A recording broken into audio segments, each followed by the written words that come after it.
What is going on, everybody? Randy here, Nerds Templar. Sorry for the slight wait on the live stream beginning today. Took a little bit of technical issues with the video, getting the video done. But we were able to do that. It actually, because of that, it was released about 5 minutes early. It's actually released now, so we don't really have to wait for anything. No real reason to wait. So as we listen to the rendition of episode 12's background music, let us begin just by, let's say, in the name of the Father and of the Son and of the Holy Spirit, Amen. Our everyone's least favorite stream here, at least until people that are escaping the woke Leviathan start tuning in. I think maybe things will change a little bit. Who knows? Starting to get more and more subs. That's always nice to get more and more traffic through the channel. Oh, there it is. Okay. So just quickly here, let's do a what's happened so far. Now, we're talking just like the recent episodes. Hopefully if you're watching this at some point, probably in the future, you've already listened to a bit and you just maybe need updated on what's been going on. And if not, just skip through this, I suppose. I guess I'll take these pictures off now that we're into our AI generated images there, which is what this is. So not art done yet by anybody, but that'd be great at some point if we get some nice art going of the real variety instead of AI generated stuff. But this is much better than I could do, so it at least gives, those good artists out there some idea of what is in my head, and everybody really an idea of what is in my head, I suppose. So Aezic Zin are one of our main characters, I suppose, here, on a pre-space world, stranded there basically with Vala and Zario here, the other two main characters, if you will, as well as a bunch of citizens from a different world known as Costia, one of which is Fodor Glaus, there, a religious man of a religious order that exists there on Costia. There's some other Officer Drop and his subordinates, also Crag and Dale of the Ascendancy, the bad guys, crash landed on this space planet with them as they were deporting, basically taking prisoner these Costian citizens from their home world, which is an Ascendancy world. Aezic and the others sneak on board to save them, posed as pirates. I actually have AI generated images of their pirate outfits. Some point maybe I'll get those on here. That'll be a nice little extra tidbit. Not going to cover what everyone exactly is doing right now. Maybe we'll chat about that at the end. Artist, another one of the citizens that was taken from Costia and crash landed now as well. He was trying to help out, and even though the Costians are passive people and in fact have no idea of how to even use weapons, they don't have any on their planet. They're basically subjugated by the Ascendancy. That's not the only reason they don't have weapons, however. Anyway, that's where they are, and crash landed there and eventually woke up from their slumber, their unconscious state, and found that Drop and the others were gone. Drop and his two subordinates and some of the other soldiers, but not all of them, had fled, had woken up before everyone else, gotten out of there. Vala was slightly injured, still unconscious, and then they were also then attacked once more by some unknown figures. They were attacked on their approach to the world, surprisingly by an Aetherium bolt of some sort, giant Aetherium spike that spiked through their escape pod. Surprisingly, because it was Aetherium metal, not something they expected to find on the pre-space world. That helped bring them down in a rough fashion, and then eventually, yes, they were attacked again. We don't need to really see him right now. That's the leader of the religious order. He's not important at the moment. Check out Artist, because he's the newest character we have here, and so they were shot down and then attacked again by unknown figures, in the form of poison of some sort, some sort of dried melon. Aezic thought. They were then knocked unconscious again. Aezic wakes up, I believe, with no. I guess that's maybe in this episode that we see what happens after that. Zario, however, wakes up. That was the end of the last episode, and realizes that Aezic and Vala had been taken. He thinks at first it's maybe the Ascendancy, then thinks better of that. There's one Ascendancy member still on board, taken prisoner now at this point by them because he's the only one, and he wants to just not flee into the unknown wilderness, especially when it was dark and storming out. Like two of the other Ascendancy soldiers that were not taken by Drop and his subordinates, there were three. Two of them left, fled into the wilderness without Drop and the others, looking for Drop and the others. Officer Drop, that is. But one stayed because he didn't want to do that.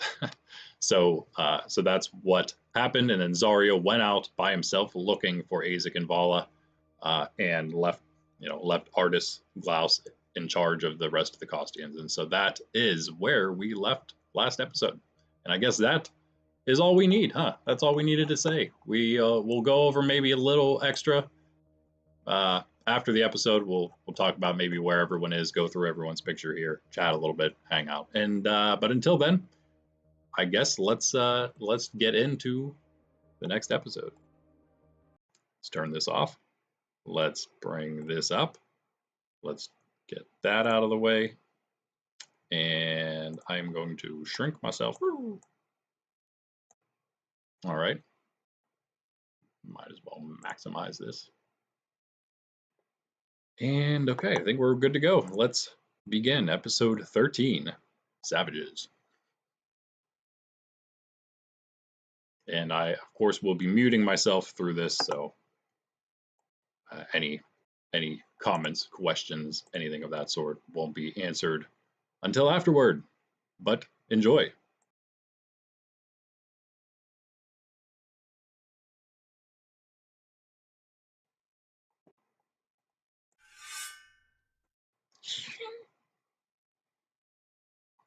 Beyond Lumina, episode 13, Savages. A tempest raged across a large, forest-covered island in the dead of night. Two figures sat in the treetops, cloaked in the vast darkness. Suddenly, they saw an astonishing light pierce through the forest canopy. The light grew larger and brighter, and the two figures moved and watched the phenomenon cautiously and anxiously. The light descended into the woods not far from the two figures, followed by an immense crashing sound. After a moment of silent agreement, the two figures began to move toward the disturbance. The two silhouettes traversed slowly but methodically through the rough storm, and eventually came upon a crash site, where a large metal ship lay half in ruin amongst a plethora of downed trees. There were openings in the vessel, intentional and unintentional, that allowed vision inside.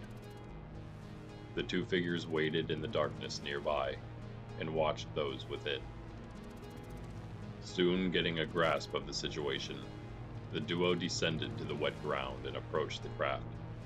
Any sound their quiet footsteps made drowned by the din of the storm.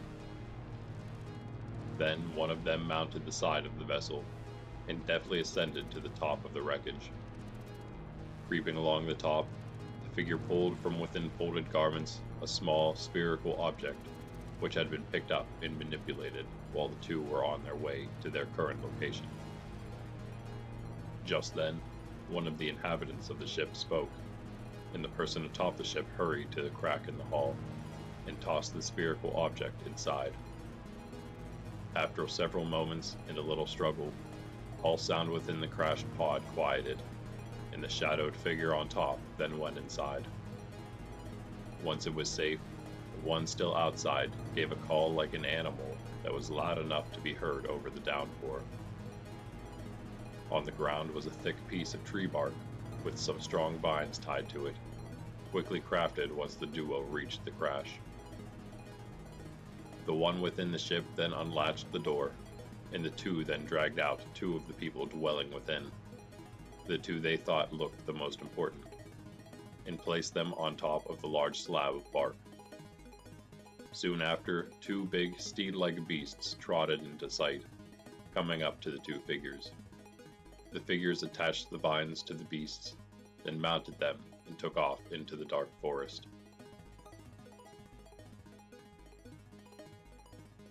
"Keep up, or you're getting left behind," the harsh voice of Drop pierced even through the heavy storm. Upon coming to after the crash, Drop's subordinate, Crag, noticed he was the only one conscious.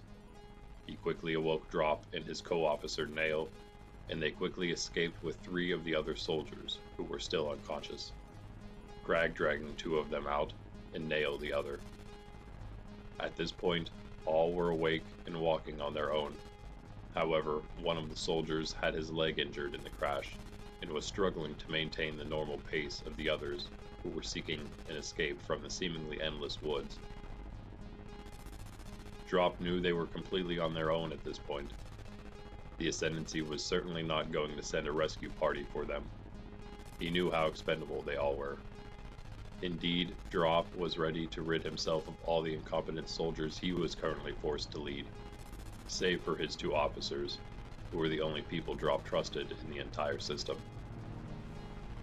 The 6 Ascendancy soldiers had been walking for quite some time, and eventually the storm began to subside, and they even began seeing a few of Lumina's rays peeking ever so slightly through the labyrinth of trees behind them. After the hours of pitch-black darkness, even this seemed to illuminate the entire forest. All Drop could hope was that they would eventually find a way out of the forest, and then they would be just fine.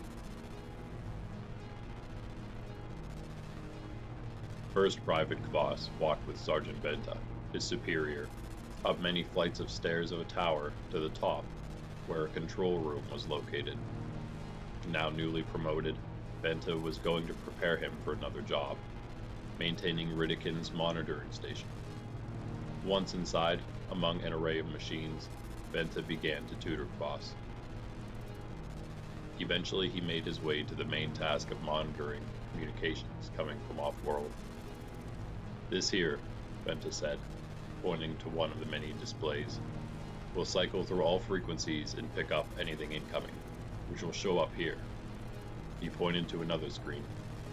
"Here's a good example," Benta continued, after selecting one of the pieces of data. "This one has actually been showing up ever since the attack on the Alliance warship out in our local space.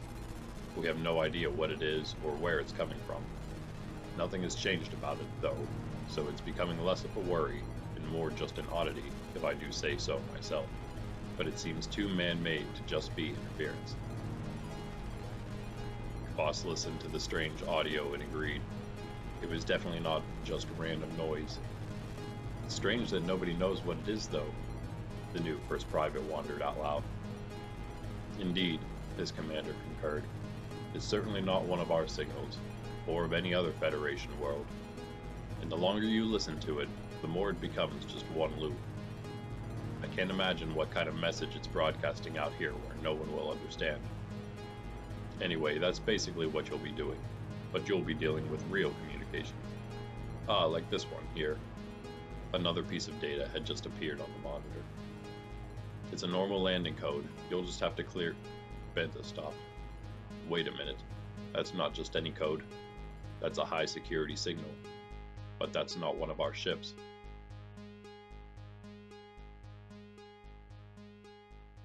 Aezic slowly came to and tried to focus his mind.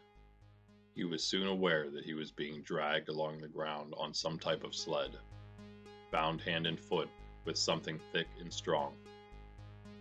The storm was now just a light drizzle, and Lumina seemed to be nearing the horizon. Aezic could just barely make out his immediate surroundings, and also felt that there was someone else with him. It was Vala, who was still unconscious. Aezic tried to tell if she was further injured by their captors, but he himself felt fine, so figured her condition was still just a combination of her head injury and the poisonous gas they had inhaled aboard the escape pod. Aezic then tried to get a look at the ones who had taken them, but it was yet too dark to see, and it was hard to turn fully to view them. He thought he saw some large beast pulling them, but besides that he couldn't tell. They were moving at an easy pace, and it seemed they were on some type of path because the ride was rather smooth. Aezic thought he would have a shot at escaping if it weren't for his legs being tied, and if it weren't for Vala also being captured. Well, we aren't dead yet, Aezic thought reassuringly, so maybe there's a chance to save ourselves wherever we're being taken. I guess it's the only chance we have. Just then, they stopped, and Aezic thought he heard something moving through the woods nearby. A beast made a grunting noise. The one pulling them, Aezic discerned. He heard nothing else now but the dripping of the wet forest, and after a few moments, the beast, or beasts, he was beginning to think, began pulling them again. Soon, Vala began to stir, and slowly blinked awake. She too realized quickly that she was a prisoner, but was somewhat relieved when she turned and saw Aezic next to her. He motioned for her not to speak. Together they would be able to access their synth-plate plasma cutters, specifically made for such situations, but it would not be a silent process, and their captors were sure to hear them freeing themselves. Their best bet was to act as quickly as possible. But before they began, the beasts came to a stop once again. The sky above the dense canopy of trees was supposedly bright, but little light filtered in to where Aezic and Vala were. Nevertheless, Aezic could have sworn he saw something like structures up in the large trees. He kept telling himself that his eyes were playing tricks on him, until he found it harder and harder to believe this.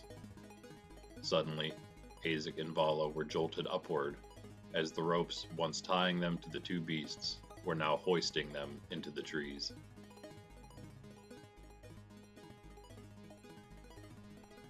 The two Ascendancy soldiers had made a break for it through the dark, stormy forest after being given the chance to flee the escape pod of their hijacked ship. They were now drenched even through their synth plate, and huddled under an overhang that formed a slight cave. I don't know about all this, the one said. Maybe we should go back and see if they'll still let us stay. It's nasty out here. No way, replied the other. Our only chance is to find High Leader Drop and the others.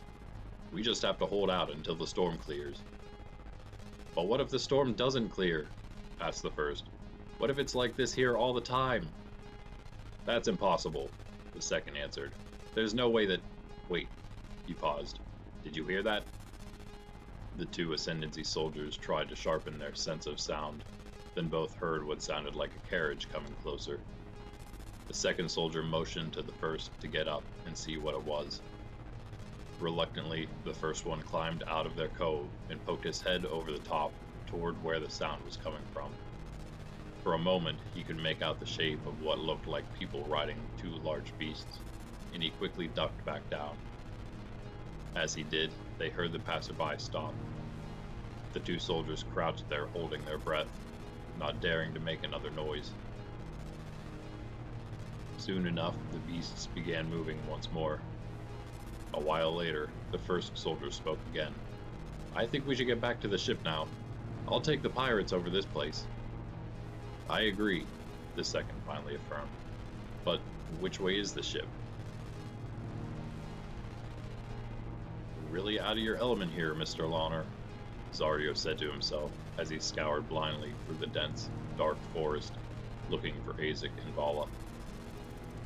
He had very little experience with such wilderness expeditions, and had no idea what to look for. He spotted something that seemed like it could be a path, and he had followed it from their crash site. Now he had lost both the path and some hope. What are you even doing out here looking for these fools? Mecca was right. Maybe I put too much faith in this guy. I can't let her know she was right, though. I'll have to find them and get back to prove her wrong. I hope they're doing all right. His thoughts drifted to his own crew, his family, especially his actual sister, Mecca, who, for all he knew, had by now been captured by the Ascendancy or the Alliance.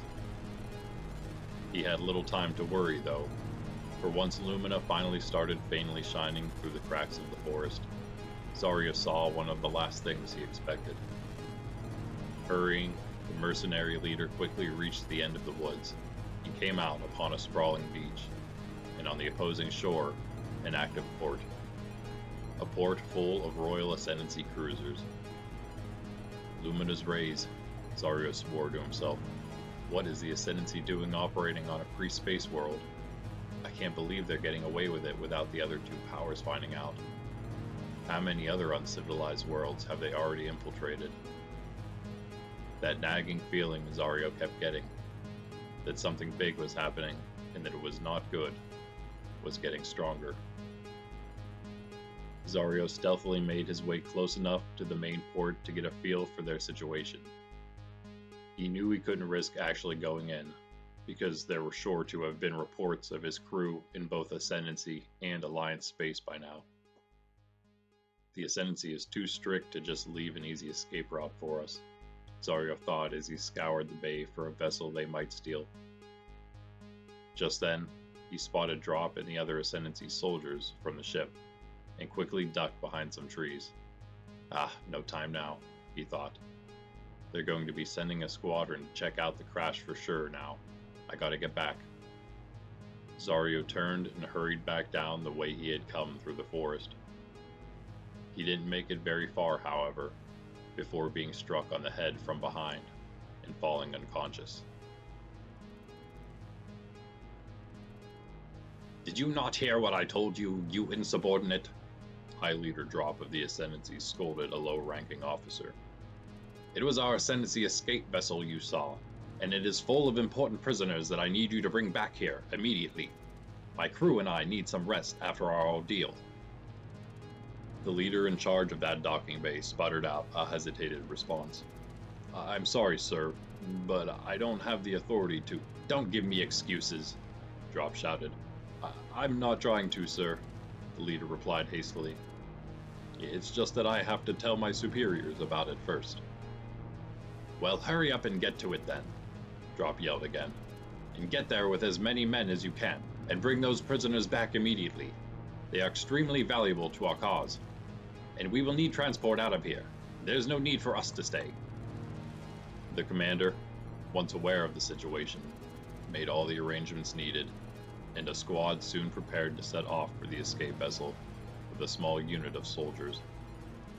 Oh, and by the way, Drop finally added, I should mention a few pirates who hijacked the ship are on board the escape pod. Now go!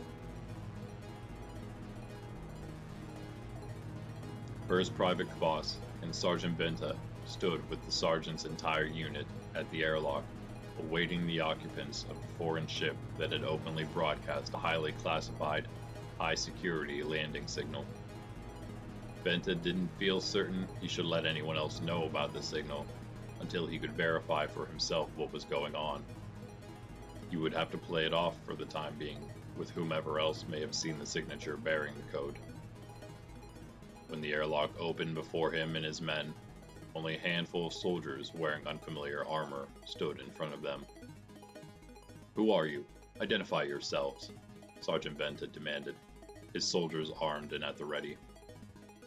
I will give you all the information you'll need once we're somewhere secure, said the man in front quickly, who seemed to be the commander of the small crew. And first, please trust us enough to dismiss all your non-officer subordinates. We need to keep our meeting more private than that. You expect me to take orders from some foreign soldiers who have just barged in here with a classified landing code? Benta shot back. Why don't you start by telling me how you came about that signal? For now, if you love your nation and your world, the stranger started, you must risk trusting us at least that much, or else more than just the Tansorian Federation will be in danger. Benta wasn't one to be intimidated easily, but he was shaken now by the man's urgent and troubled attitude. At least tell me who you are first, and how you came about that signal, he asked quietly. The man only looked at him sternly. Okay, fine, Benta finally said, then addressed his lower-ranking subordinates. Go on, you're dismissed, but stay close, and remain on alert for anything out of the ordinary. Anything else, that is. As the non-officers began leaving, Benta stopped Private Voss. "You stay," he said. Voss eagerly but anxiously obeyed. As Sergeant Benta led the crew to an isolated location, he asked again, "Now, could you at least tell us who you people are? I think we've earned that much." "I agree. You have earned at least that," the leader of the foreign crew finally replied. "I am called Jay, and I come on behalf of the Ravinian military, as well as your leader, the Prime Minister of Sor."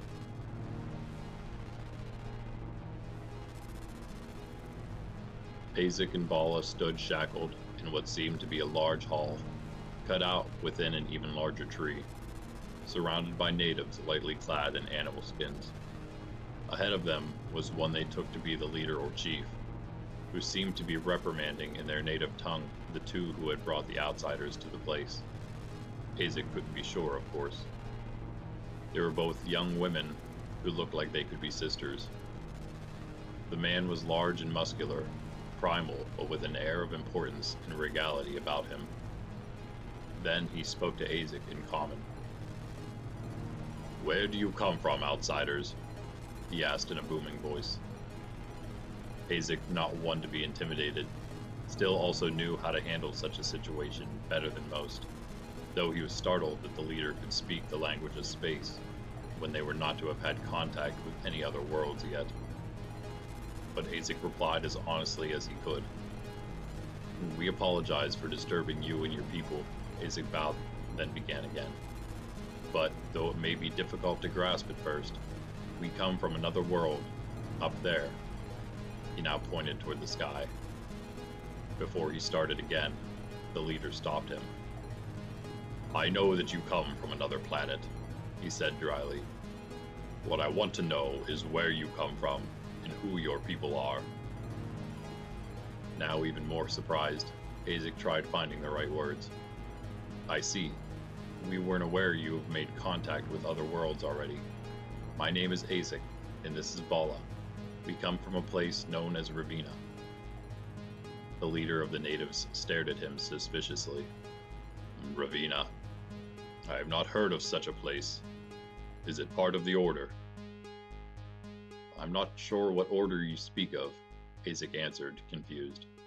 "We are part of the Free World Alliance, one of the three major powers of our star system."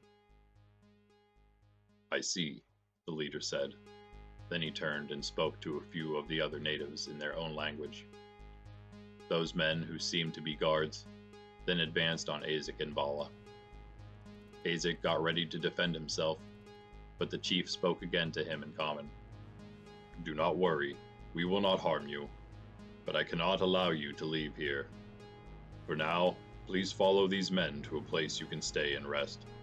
We will bring you something to eat, and I will come to speak with you again shortly."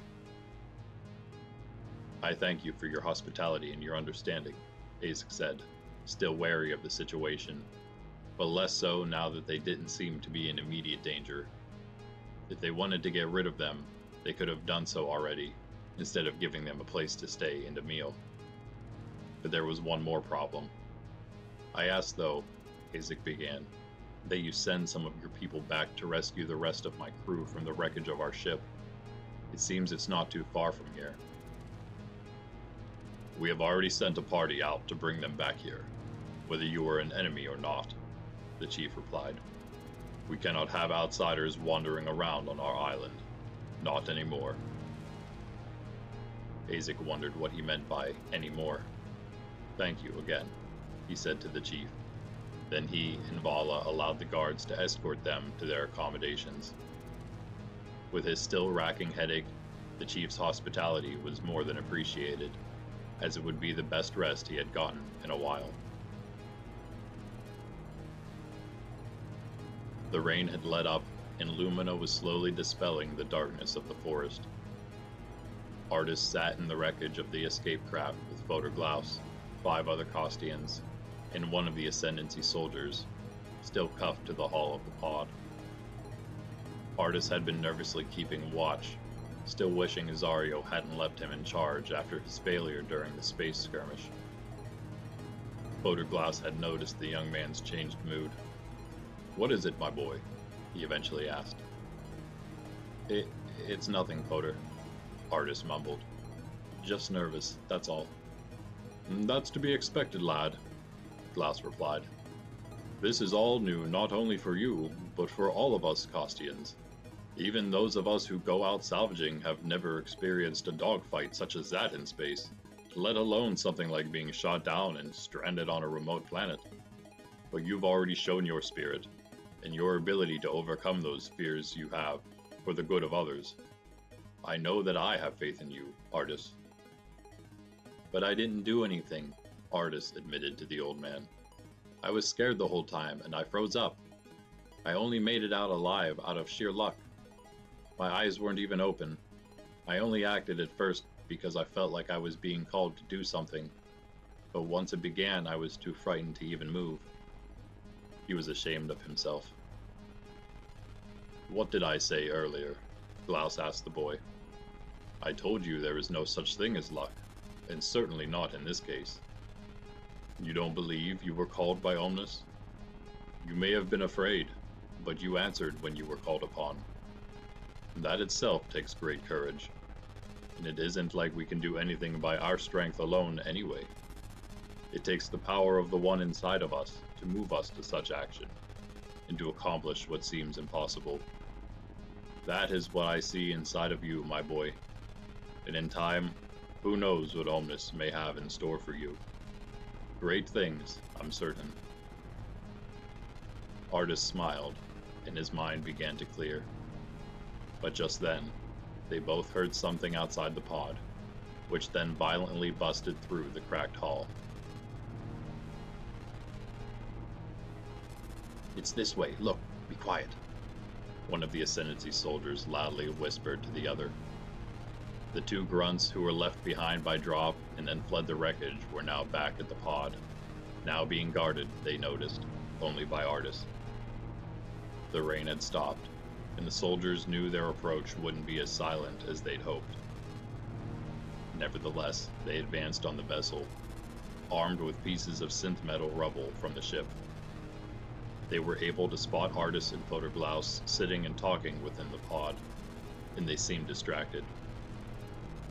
All right, let's go, one of the soldiers said, and they both charged the pod, hoping to take it and the weapons, kill everyone inside except Glaus, and then find the rest of their crew.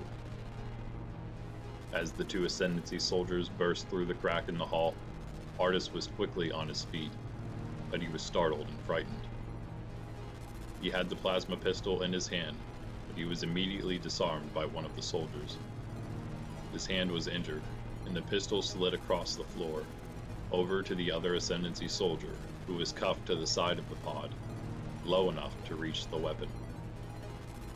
None of the other Kostians could react to the surprise attack, but Artis, after being knocked to the ground and disarmed, somehow found the strength of will to draw the plasma blade that Zario gave him, which slashed the leg of one of the two soldiers, bringing him to the ground, crying out in pain. But the other one was too quick, and he managed to knock the blade away from the boy as well. Both Artis and the healthy Ascendancy soldier were in a stalemate, neither able to move for a weapon without the other doing the same, or one of the Kostians drawing their pistol. Before anyone else could arm themselves, however, the Ascendancy soldier chained to the hull picked up Artis's plasma pistol and took aim.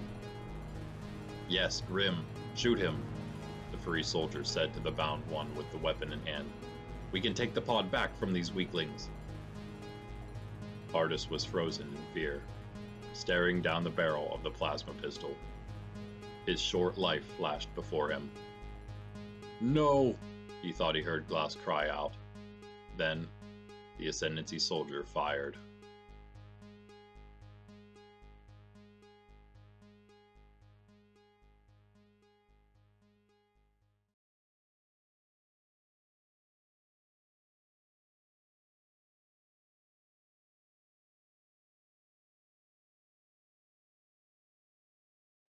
And there it is, episode 13, in the bag. It's funny, the YouTube algorithms have been sending me at least one weird seemingly weird woke person every time sending some weird message that it just doesn't, I don't know what it means because I don't spend my entire life on YouTube. But yeah, I had somebody at the end of the last one ask me what this was. It's a very difficult concept, uh, a very new concept called story. Yes, yes, I know it's hard to wrap your mind around. Um, there are a few things, and I've mentioned it in the past, that I really would like to do for maybe a slightly remastered version once all 30-ish episodes come out. Uh, I was actually kind of making a list as we were listening there, so I would remember. And I've mentioned most of these probably in the past. One biggest one I think would but just boost the quality like crazy, other than just like audio, just regular crispness of audio quality, which will work on that for a next remastered version.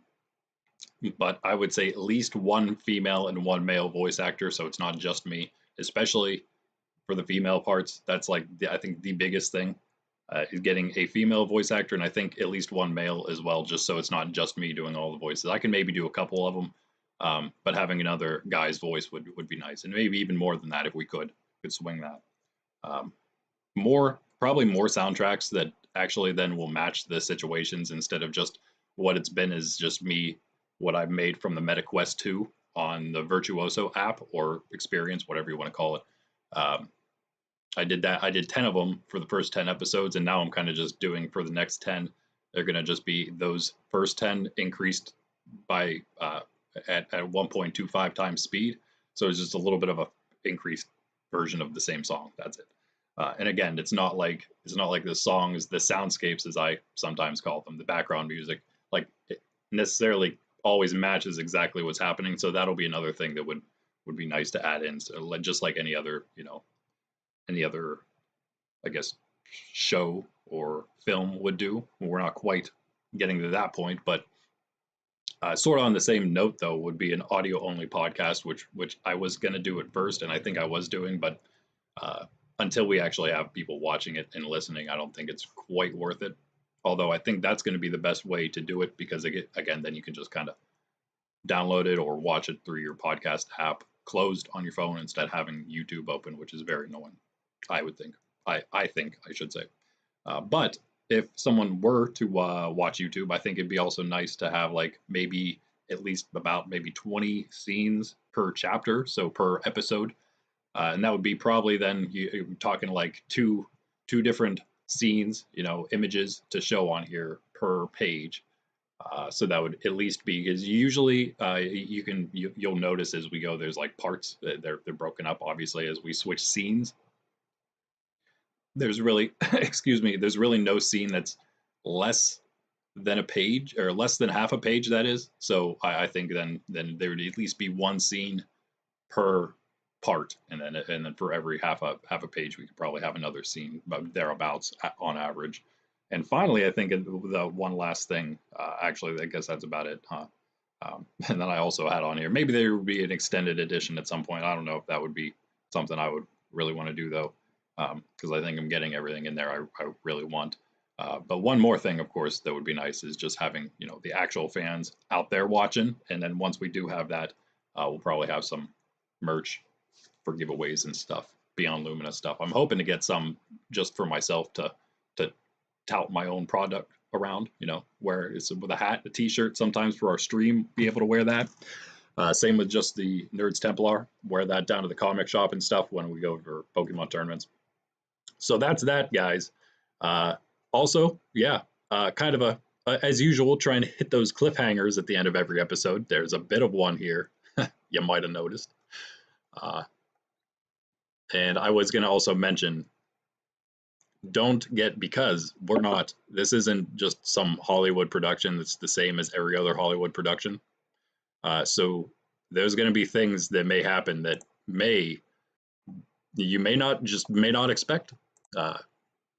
And I will, just because this is the live version, slight spoiler, but not really, kind of just to leave you guessing. I would not get attached too attached to any characters because you just never know. I mean, if we're trying to actually portray some sort of reality here, even though it's a fantasy story, then when things like this are happening, there's war all over the system. Uh, People die. That's sometimes what happens. So that could potentially happen to somebody's favorite beloved character. Who know? You never know. It's almost one show I could say actually did that slightly well, pretty well, would be The Walking Dead. You never knew. You just never knew whenever your guy was or girl was going to be the one that was going to get knocked off next. Sometimes you would, sometimes you wouldn't. Sometimes you could kind of guess, but that's that's kind of more like more shows should be. I get it with younger audiences. You don't need that as much. We were doing a 10+ series or something for kids even younger than that. It'd probably be different, but this is for teenagers here. This isn't for kids younger than that, so it's fine. I would say, like think of it like Lord of the Rings, who you lose Boromir. You can think of Star Wars, how many people you lose in Star Wars. Great family films, I would say. At least the first 6 Star Wars. I know some people would maybe just say the first 3, but I grew up as a kid during the prequels, so cut me some slack, I guess. Artis, our new main character there at the very end. We do have one more character. I believe it was just one more to show here. I don't know if he's actually who comes up next, though. So he's not who comes up next. I'm going to swing down through one character.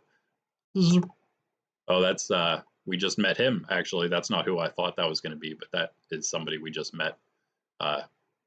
Meeting up with Kabos and Benta at SOAR, the military leader who just showed up bearing the highly classified security signal.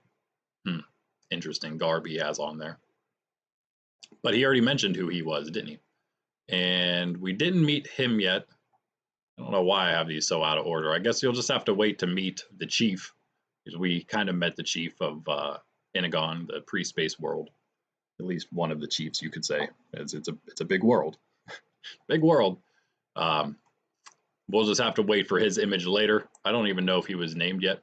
But I guess just quickly, let's go through where is everybody right now? For those of you who are hanging out at some point in the future, probably in a VOD fashion. Aezic, obviously, we know where he is. He is in a tree. He's in a tree with Vala, a tree city thing on this pre-space planet of Inagon. They are there alone with the Inagonians. Zario is somewhere. Last we heard from him, he noticed a big port and facility and a bunch of Ascendancy cruiser cruiser ships, spaceships, docked at this port across a strait, you could say, across the bay on a different landmass. And then whenever he tried to then get back, realizing the Ascendancy would and then seeing drop in the others, in fact, reaching that same coast, he realized that there was little time left before the Ascendancy would be sending people back to the escape pod. When he tried to make it back, he was knocked unconscious, and that is the last we heard from him. Valanth, Mecca, Argyle, they have all 3 taken the ship from Kostia, the Obian ship from Kostia, once it was repaired, and they went off on their own, stranding. Is that a word? Leaving stranded the others on Kostia. There we go. They went off toward Ravina in search of their other friend Hawk that was lost way back in episode like 3 or 4, I think. I believe, yeah, okay. So that's wherever all those are. Philony and Usion still back on Kostia, awaiting the return of Aezic and the others. Aezic, Zario, their leader, and the others. And then, so let's see, next we got Ravim is still back on Ravina. The sergeant major, you could say, there, of both Vala and Master Sergeant Maloon down here, who was off currently on mission from Ravim. Val is on mission from Ravim as well, tracking and keeping tabs on Aezic. And Master Sergeant Maloon, since they haven't heard from Vala in a while, is now off trying to secretly approach her without blowing Vala's cover and see, just even if she doesn't have to approach her, just to make sure everything's going smoothly and she's all right. So and she's off with he's down here now. I should put him right below. But they do come up. Maloon's very or much earlier in the series. They do come up on here in the order that they come up in the series. Corporal Dodd's her subordinate, is with her as well, so she's not alone. Then there's Private Kvass and Sergeant Benta of the Saurian military, the ones who see, I should say, not really receive it, but they're the ones who see the security signal come in and go to meet Lieutenant J and the other Ravinian soldiers. There's Photoglass, of course, on Inagon as well. He's still in the escape pod with the rest of the Kostians, Voter Blem, Sauter Delarans, Abo Abila, all the others of the religious order we met back on Kostia, still there. Drop, Crag, Nail, all the Ascendancy leaders that were taking those Kostians. They're now, of course, again, like I said, like Zario, they reached the coast, they reached the beach, and so that's what, if you notice, Drop said, as long as they could reach the coast, they'd be okay, because he already knew.